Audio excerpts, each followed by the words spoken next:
Okay, hi guys, and welcome back to another video. Today we have with me Mr. Dogby, and he'll be sharing with us his Ghanaian culture. So if you're interested to hear about that, please keep watching.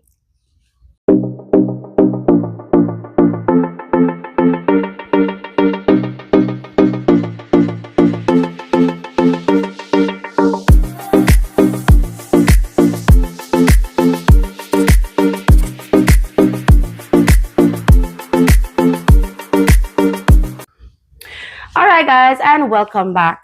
So we're gonna just, have a little conversation about Mr. Dogby, where he's from, a little bit of his background, and he will be sharing with us some information that we would like to know about Ghana. He's Ghanaian, I'm Jamaican, so this is like a learning experience for our viewers as well as for me. Yep. Okay, Mr. Dogby, so where are you from? Well, first of all, I would like to say hello to all your viewers. Thank you so much Yes. for joining us. Thank you. You're welcome. Well, I'm from Ghana. All right. Yes. Where in Ghana are you from? I'm from the Volta region of Ghana. Okay, good, good. All right. How would you greet someone in Ghana? So for our Ghanaian viewers who may be watching, how would you greet someone in Ghana? Okay, so I would say Leke Efonida. It means how are you? Are you okay? Okay, good, good. In Jamaica, we would say Wagwan. Yeah. How you doing? Are you okay? Yeah. Good. All right. So how many languages are spoken in Ghana? Well, Ghana is very diverse linguistically. We have about 100 languages in Ghana. 100 languages. 100 languages. Wow. But we have main ones that are spoken. We have the Tree or the Akan language. We have the Ewe. We have the Ga. We have the Dangbe, the Hausa, the Bani, and English is our official language. Okay. Yeah. Same with Jamaica. English is our official language. Yes. And we speak also Jamaican Creole. Oh. So it's not as diverse, just Wow. two. Yes. But that's very good to know. Very good to know. The ones that you listed, can you speak all of those? Or well, I can speak Tree. I can speak Ewe. Those are the two I can speak. Okay. And let me say English. Okay. So very good. All right. So for those who are watching who may not know where Ghana is, can you tell us where Ghana is located? All right. So Ghana is located in Africa, in the western part of Africa. And we are bordered by countries like Togo at the east, Burkina Faso at the north, and the western is Cote d'Ivoire. Okay. And southern, we have the Gulf of Guinea. Yes, the sea. Okay, good. And how many countries are there in Africa? How many countries are there in Africa? Africa is we have about 54 countries in Africa. A lot of countries. A lot. A lot. Have you visited any other countries? Well, I visited Togo. I visited Benin and Nigeria. Okay. Yeah. Next question I have here for you is, what are the colors of the Ghanaian flag? And you can also tell me what each color represents. Okay. So our Ghana flag is made up of red, which stands for the blood that our forefathers shed to the struggle for independence. The gold in the middle stands for the minerals that we have in Ghana, and the green for the forests, the timber, and all those that we have in Ghana. And the black, even though we call it a black star, even though the star is black, we call it the star of Africa. Ghana is always seen as the hope of Africa. Yeah. Okay, that's beautiful. Beautiful.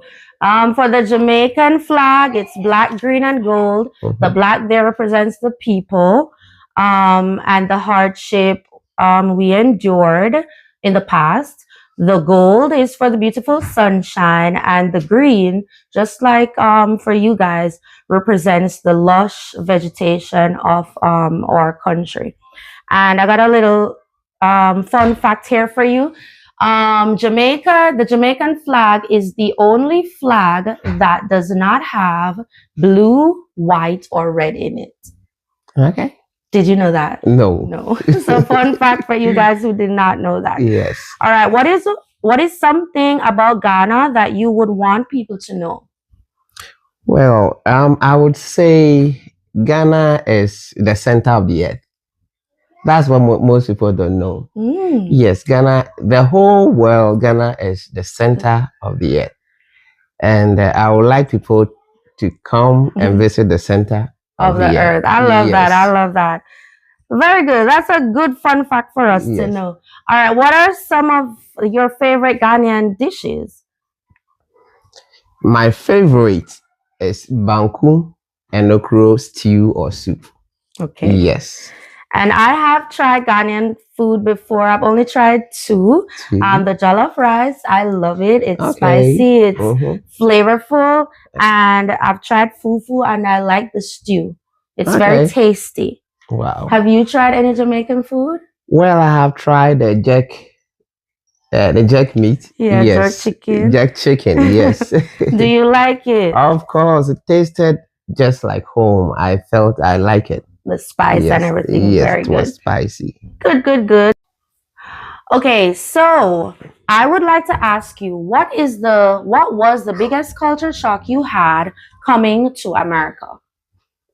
Well, I thought I can understand Americans speak until I came to the airport, and the immigration officer was asking me questions. I could not understand anything. I was like, what's this man saying? Is this English? Too fast? Yes. Yeah. It was too fast and the words are not audible. And I was like, is this English this man is saying? So I was so shocked with the language and I was like, wow. It's going to be something. That's what I just told myself. It's going yes. And one thing he asked me was, what do you have in your luggage? And I told him I have gari. They don't know what I don't know whether you also know. Gari is a food. I'll say it's a snack. Okay. Made from cassava. Okay. Yes. Sometimes a snack when you want to take something in between meals. You on the plane or just when traveling? No, not when traveling. When you are hungry and you wanted to get, sometimes we call it student companion. Most students in Ghana, they know what gari is. Student companion. Yes. Okay, so you asked him that. Yes, he asked me what I had in my luggage. Oh, okay. And I said I have gari. Okay. And he doesn't know what gari is. So I was explaining, it's made of cassava. And the cassava, he doesn't know. I had wanted to just Google it up for him to see what it is. But my internet, it's a different country. So everything went off and I couldn't. So the language was my first shock. I also didn't know that Americans have broken English. They do. Yes. Until I came here and I was like, what kind of English are these people speaking? You heard it for yourself. Yes. And I was like, some Americans speak and you understand them clearly. But others, when they speak, you don't know what they are saying. So my first shock was the language at the airport. It greeted me at the airport. Okay. Yes. I think for me, the first time I came to America, the culture shock was just the buildings, the architecture, just the different buildings that they had, and I was really in awe because it was really admirable. And I was like, oh, and you're looking around, you're taking everything in. The second, something that shocked me when I came, I went to an amusement park and I was buying a meal. A similar story with food. I was buying a hot dog meal and a drink. And she said to me, the hot dog and the drink, it costs $2 something or $3 something. And where I'm from in Jamaica, $3 isn't It's so much. It isn't much. It isn't? No. So $3, I had the money, and I think I took out a $10 bill and I gave to her, and she gave me back the change. And I was like, $2 for food. Huh. That was something. So that to me, that left me in awe for a while. The currency, that was what was shocking to me at first. So yeah, it's different cultures. Yes. So. All right, let's take it now to school. So what is your profession? I'm a teacher. You're a teacher. Yes. And how long have you been teaching for? I've been teaching for 9 years in Ghana and 4 years in America. Okay. So tell us a little bit about the school life back in Ghana. What are some of the different types of school that you have in Ghana? Like the different levels of education and stuff like that. In Ghana, we have 6 years. No, let me start from we have kindergarten, which is 2 years, kindergarten 1, kindergarten 2. And you come to primary school. That's 6 years from 1 to 6. We come to junior high school, which is 3 years, and senior high school, 3 years. You go to a tertiary, which is 4 years. Yeah. And that's university or college. Yeah. So I saw that you said primary. Yes. And not elementary. Not elementary. So in Jamaica, we call it primary school too. Or high school is from grade 7 to grade 13. You graduate in grade 12, but then you can move on to grade 13 to do like pre-university courses. And then you move on to tertiary education, which is college or university too. Okay. All right. So what are some of the subjects that you do in school at Ghana, and how big or how small is the class size? First, I would like to talk about the class size. Class size. I remember you telling me something about this, so let our viewers know. How many students were in your class, Mr. Dogby? Well, my school, I was the first person to introduce the art, the visual arts. Okay. So, yes, sorry. What kind of teacher are you? You teach? Yes, I'm an art teacher. Okay. Yes. So I was the first person to bring the course or the program to the school. Okay. So I had a little number of students. Okay. But comparing my class to other classes in the same school, some classes can be around 80 students in one class. Repeat? 80 students. 80. 80 students in one class. In one class. How many teachers in that one class? One teacher, 80 students. Wow. Yes. I have never heard that before. That is a lot. Yes. So many. So what was that class like? Like how was it to control? How was discipline? How was the class on a day-to-day basis? Okay, when you talk about discipline, I would say Ghanaian students are very disciplined. That's very good. Yes, they are very disciplined. And the only problem you will have as a teacher is not being able to reach all the students because the classroom is crowded. I can't imagine. You have to meander your way through some corners before you get to one student far back. So if you are a lazy teacher, you cannot attend to all the students. Oh, wow. Yes. And how long would that class period go for? A class period is like 1 hour. Okay. Yeah. What about the subjects? What are some subjects that you We have the core subjects like math, science, English. Math, science, English, and social studies. Social studies. Yes. And we have the elective subjects, arts, business, economics, foreign languages. Yeah, Ghanaian language. Okay. Yeah, Ghanaian language, and they wouldn't teach Spanish or French. Well, French is there. Okay. French is there. Those are those that I can remember. Okay. Yeah. It's similar to ours. We would have the core subjects, social studies, science, reading, English language, and English literature. And then our electives would be a foreign language, French or Spanish. Depending on the school you're going to, they may do one foreign language per semester. Or you could choose one and then you'll do that for the rest of the year and continue with that. Did I say home economics? Yes. Home economics. We also do home economics. Art, foreign languages, skill-based subjects for like the boys or the girls to do. And yeah, in total it was like 15 subjects altogether that each student would do every semester. Yes. And when you're doing your exam, you do 15 for all those subjects.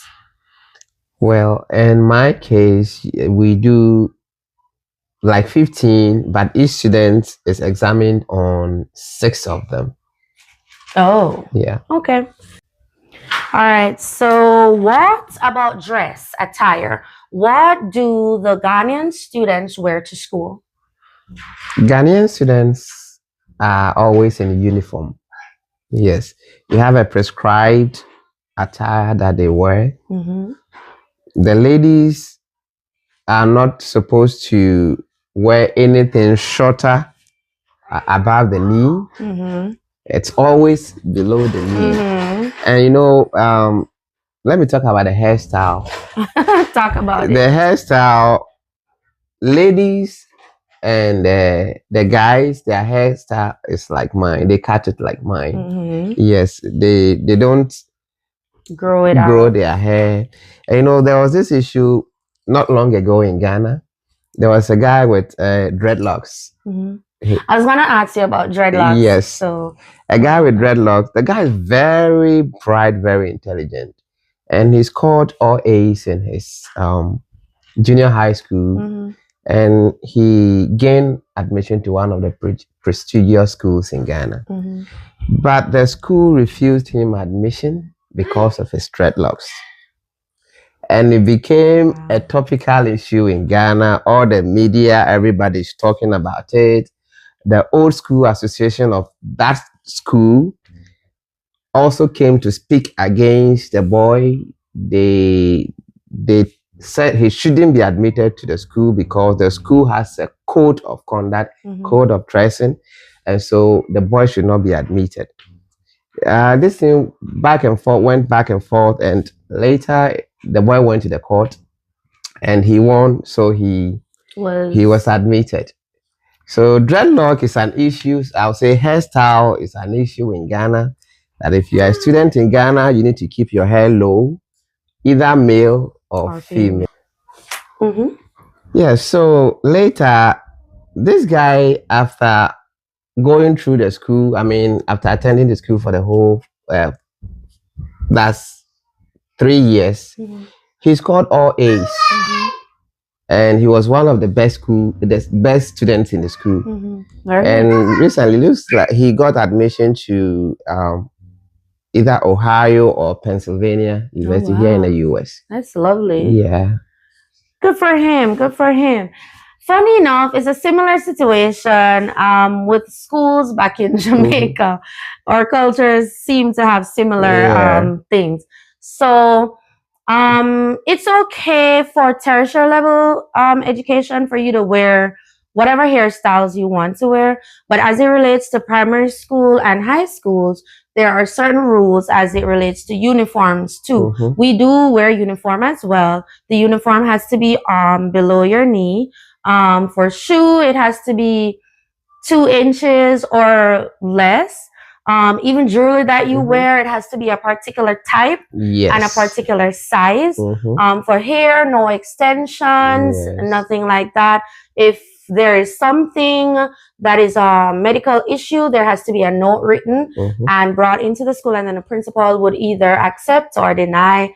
I guess if it's a doctor's note or something, then you'll be excused.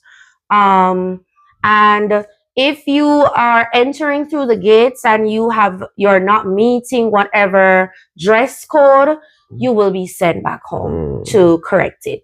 Yeah, you cannot come through the gates in your short, tight skirts or tight uniforms or whatever the case is. Somebody out there will be checking you, and you will be dress coded and you will be sent home. So they're very serious on your dress.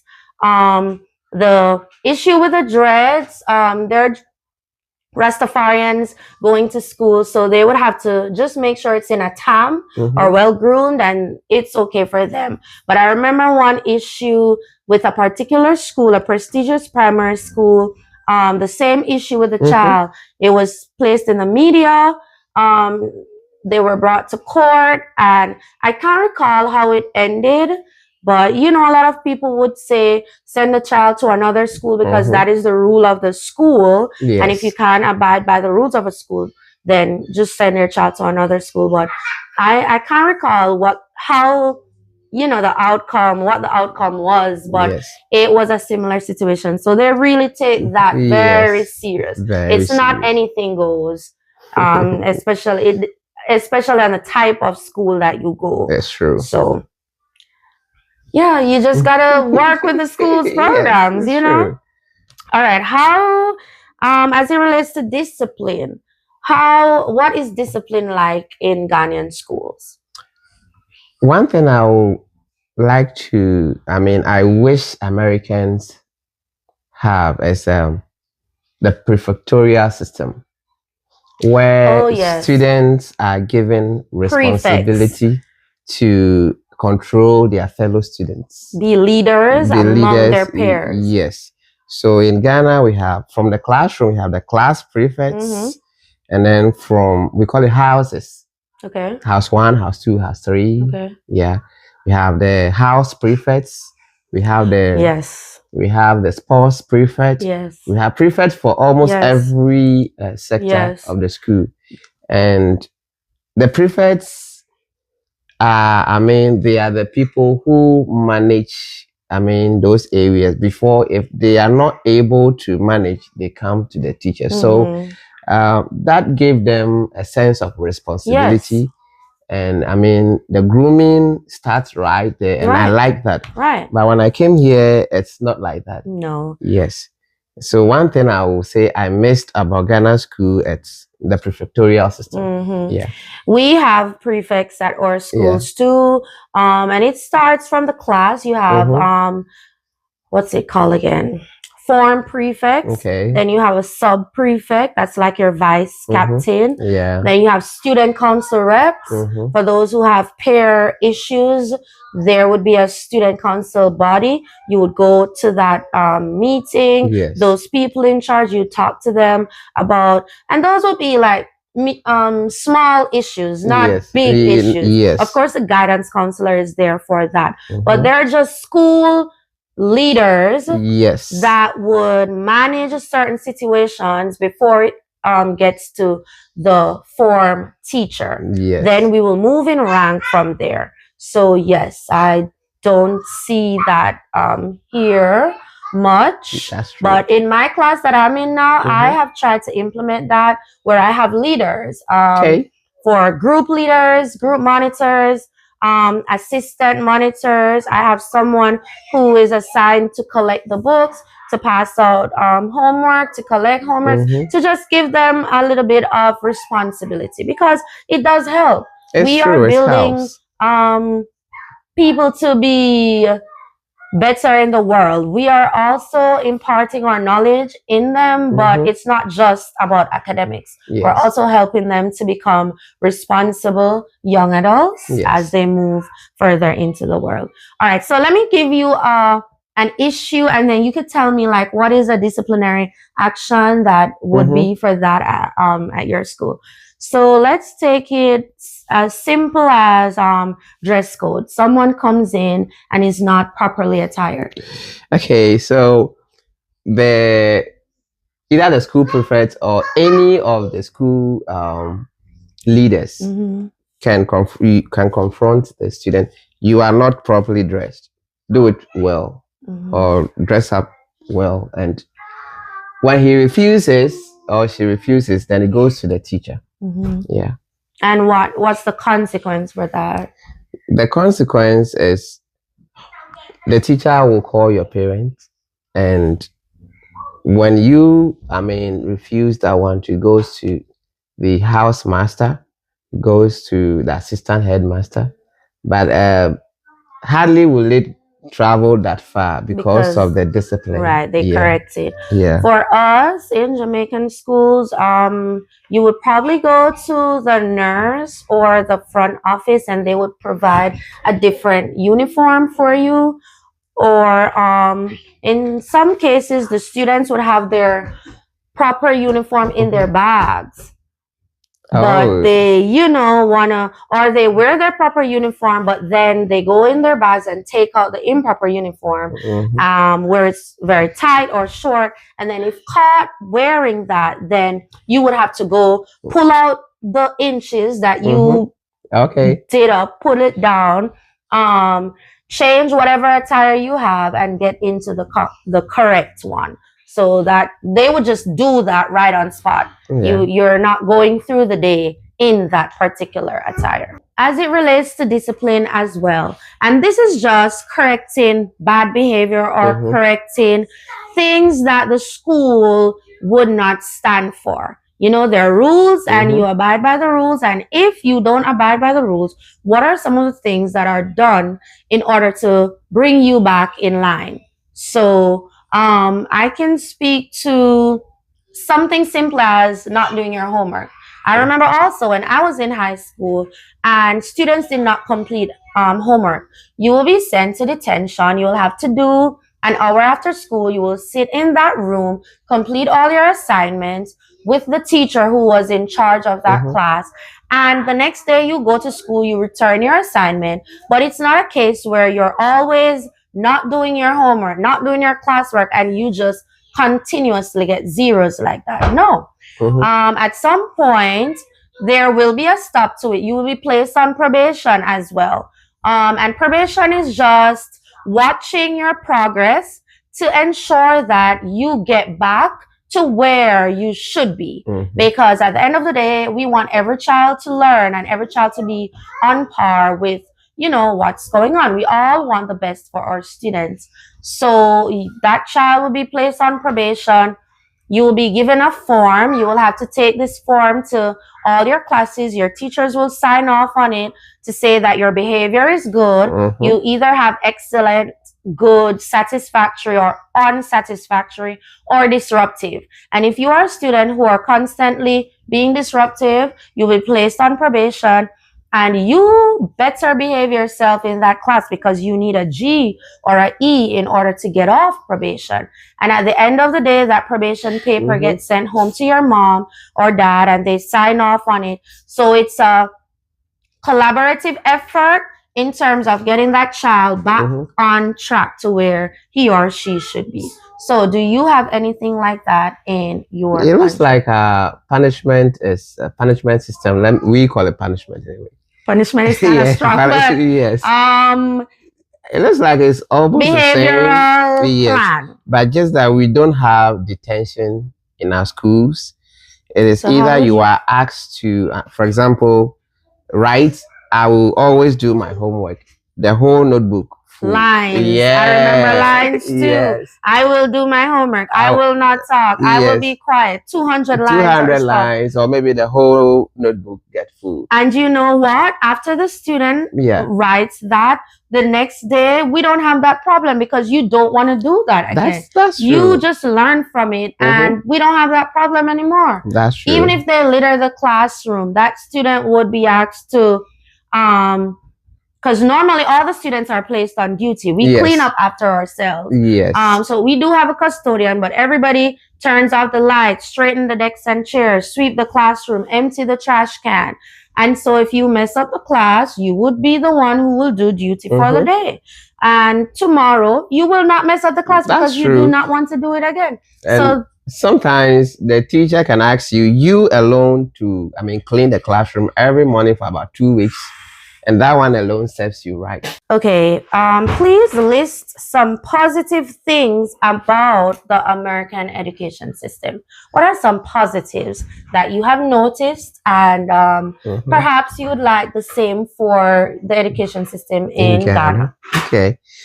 You know, one thing I came here to realize is that the government of America has dedicated a huge sum of money for the education sector. In Ghana, when I was the head of department for the art. You were? Yes. Congratulations. So nice. Most of the times I used to write the items that I need my department for the departments. And most of the time when you write it and you send it to the headmaster, they tell you we don't have money. Yes. We don't have money. Yes. And even when it is time for their exams, we call it WASI. When it's time for WASI and you bring your requisition for the school to purchase items for the students, the school does not have money to buy those items, and it makes it a bit challenging. Yeah. But in America, here I came, write whatever you need. I wrote and wrote and wrote. They don't care about how much it will cost. And they bought everything. Last year I wrote something about $5,000, and they bought everything for me. Really? Yes. Well, first world country, you know. So yes. that's good. That's admirable. It's the same with us. Sometimes schools in Jamaica are lacking resources. Yes. We need resources, and I think a lot more could be done if we had more resources. And sometimes I guess the country really can't find the money for that. I don't know. But here, yes, I will agree. I can speak to the smart board. There's one in every classroom, and that wasn't the case at the school where I was in Jamaica. We had one in the school at the point of time when I was there. So that's very admirable. When I came and I saw that, we all had smart boards. Each student had a Chromebook to use. That is not that's not popular at all Jamaican schools. It's true. So those are things that the students themselves even take for granted. It's that true. I know students in other countries would love to take advantage of because they don't have it. The Chromebooks are also very quality Chromebooks. Yes. Very quality. The internet, we have internet. High-speed internet. Yeah, at the fingertips. Not necessarily the same at some schools where you are in your country. In my country too, we have internet access, but sometimes it's not as quick or it's down. Yes. And then in some schools, like in the country areas, rural areas, they don't have internet access. So during COVID, that was a big problem for some students because school could not it could not be online classes because students didn't have Chromebooks at home and they didn't have internet access at home, not just at school. So that's really a big thing. Also, the fact that they have different things in place for students who may not be learning very well, very quickly. There are different things in place for them to become better. Yes, I also like to talk about the class size. Okay. In America here, the class sizes are smaller compared to Ghana, where you have about 80. So what's the biggest class size you have here currently today? Currently, my biggest class is about 20. Yeah, 20. A big difference. Yes. My biggest class size is 25. 25.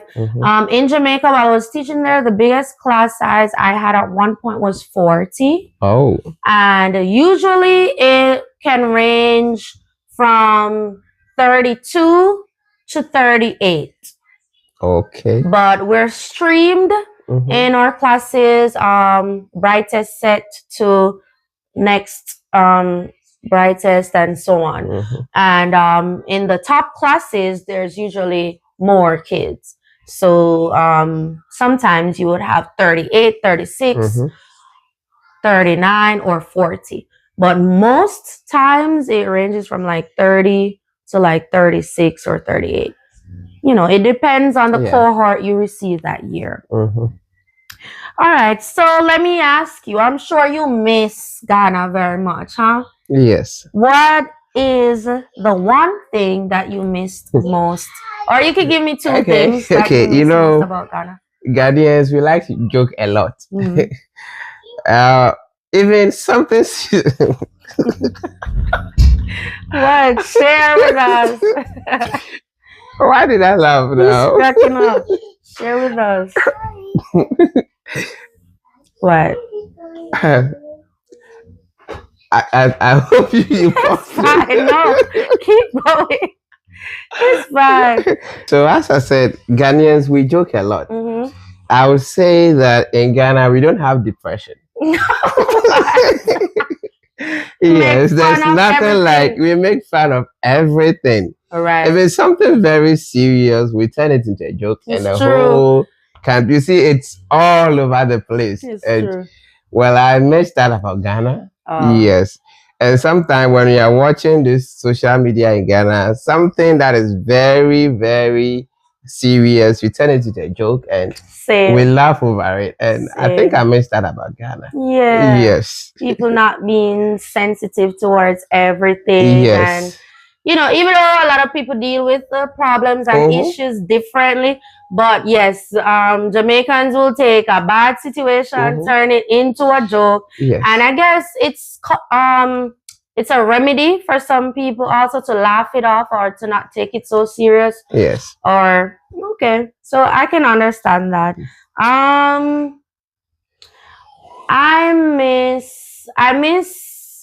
can't say the food, but we cook Jamaican food. I'm sure you cook your traditional food in your home. I miss going to the beach all year round. Because we're in the tropics. It's an island and a tropical island at that. We have summer all year round. So the only time it gets a little bit cold is during Christmas. And it's not as cold as it is here. No 30, 40 degrees. No, just a little cool breeze. And then Jamaicans will just draw for their blankets or their coats or whatever. Exaggerating really, because if we really felt the cold, it's true, in the Arctic areas and stuff, it's nothing compared to that. So I miss being able to go to the beach all year round. And just the warmth and the comfort of the Jamaican people, and being able to just explain something in your native language and somebody just gets it, or just constantly talking in your native language and cracking jokes in your native language, and the person you're speaking to just gets it. You don't have to explain, oh, this is what I meant, or I didn't mean it like that, but because you're from one Jamaican to another, you would just get it. So that I kind of miss that. Okay. And I do, luckily we have our Jamaican friends here, like you have your Ghanaian friends here. So you have that, you can experience that with them. So even though we miss it, at least we get a little pinch of it here with the friends and the family that we may have. So yes. Okay, so now we are moving into the accent challenge. Do you think I say stuff differently from you in my Jamaican accent? Yes. All right, so people, sometimes I find it difficult to, understand what you're saying. We have to slow down. Yes. And with you guys too, when you guys talk, sometimes, for everybody, I guess, for everybody, sometimes you just have to slow down if you speak a different accent for the person to catch on. So I have some words here. I think I have 10 words. How many do I have?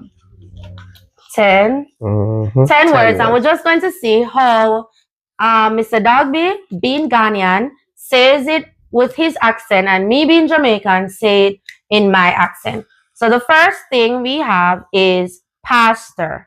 Pastor. All right. How would you say this word in your accent? We also call it pasta. Pastor. Yeah, pasta. Pastor. Yes. So same. Yeah, same. All right. Next, when you have, those long, not macaroni, not spaghetti, but pasta. Pasta. Oh, we also call it macaroni. Macaroni. Yeah, macaroni. So the short one, the short noodle and the long noodle, macaroni. Yeah, macaroni. Okay, so it's pasta for us. All right, I'm gonna leave out this one.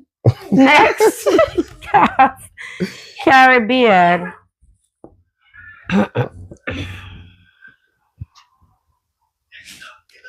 That's the wrong way. Caribbean. Yeah. How do you say That's it? Caribbean. Say it again. Caribbean. Caribbean. Different. Yes. All right. Next, we have. Give it to me.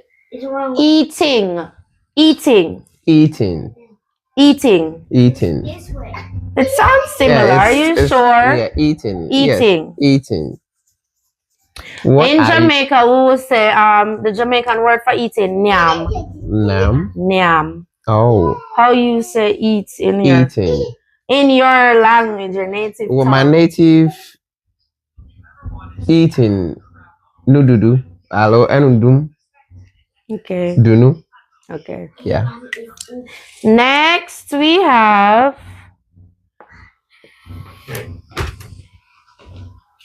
cucumber. How do you Cucumber is cucumber. say? Cucumber. Yeah, cucumber. Mr. Dogby, I feel like you're following me. No, I'm not following you. Cucumber. Cucumber. Okay. Next. Vegetable. Vegetable. Vegetable. Vegetable. Vegetable. A little different. Yes, A little vegetable. Vegetable. Next. All right. This is a famous one. Yes. The British accent is water, water.